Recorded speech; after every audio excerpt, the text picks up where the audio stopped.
Bill Wyman played bass with the Rolling Stones from 1962 to 1993. Despite spending most of those 30 years in the shade of his higher-profile bandmates, he's the only Rolling Stone to have had a hit single as a solo performer. He sits at number 10 on Maxim magazine's list of top 10 living sex legends, thanks to his reputation for having bedded over 1,000 women. But playing bass and seducing women aren't the only things that have been keeping him busy. In 2006, Bill got to showcase his lesser-known skill, photography, at the San Francisco Art Exchange. It's quite exciting because I shot photos for about 40 years and I never published anything, so they're all like new. I've used a few in books, that's all. My book on the Rolling Stones. Rolling with the Stones, I used a few here and there, but generally nobody's seen anything. The exhibition, called Wyman Shoots, marked his international debut as a photographer. It featured almost 100 original images.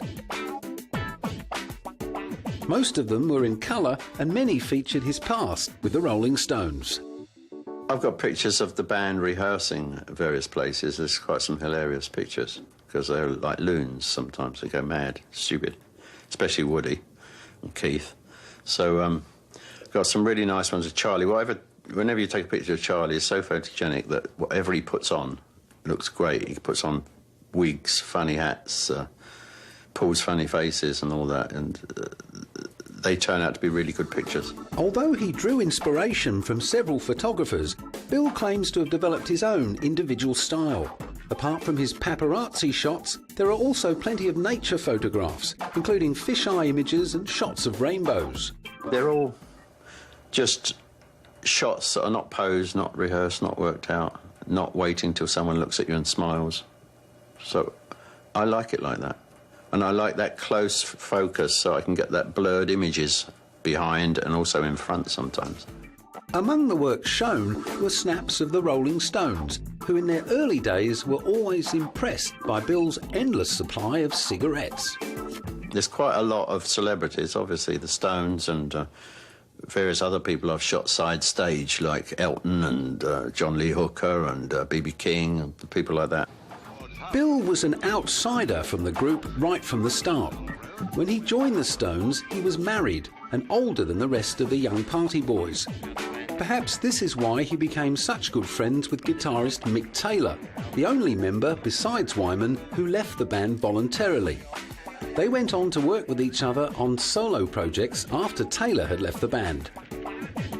Wyman kept a relatively low profile compared to Mick Jagger and Keith Richards. He was considered the most level-headed of the band members, even though he had a relationship with a 13-year-old girl whom he later married and quickly divorced. It's often been suggested that it was this relationship with Mandy Smith that triggered his decision to leave the band. He was a moderate user of drugs and alcohol compared to the other band members, but later admitted that he'd used his addiction to women as a psychological crutch. The last Stones album he contributed to was Steel Wheels. When he left after 30 years, the band decided not to replace him with another frontline member and drafted in Darryl Jones to play bass behind the scenes. I didn't really want to do it anymore. There came a time in my life when I wanted to do other things, really. And we're still great friends. I still see them and chat to them. But I just really don't want to do it anymore. I've done enough. It's 30 years. Since leaving the Rolling Stones, Bill opened the Sticky Fingers Cafe in 1989, a rock and roll themed bistro serving American cuisine in London. He is an amateur archaeologist and avid cricket supporter, scoring a hat-trick at a celebrity match at the Oval against a former England 11. He also went on to set up the blues rock band The Rhythm Kings, who frequently perform live throughout Europe and America. But with his heady past well behind him and now in his 70s, Wyman's great love is taking pictures. Everything from gates and rail yards to landscapes.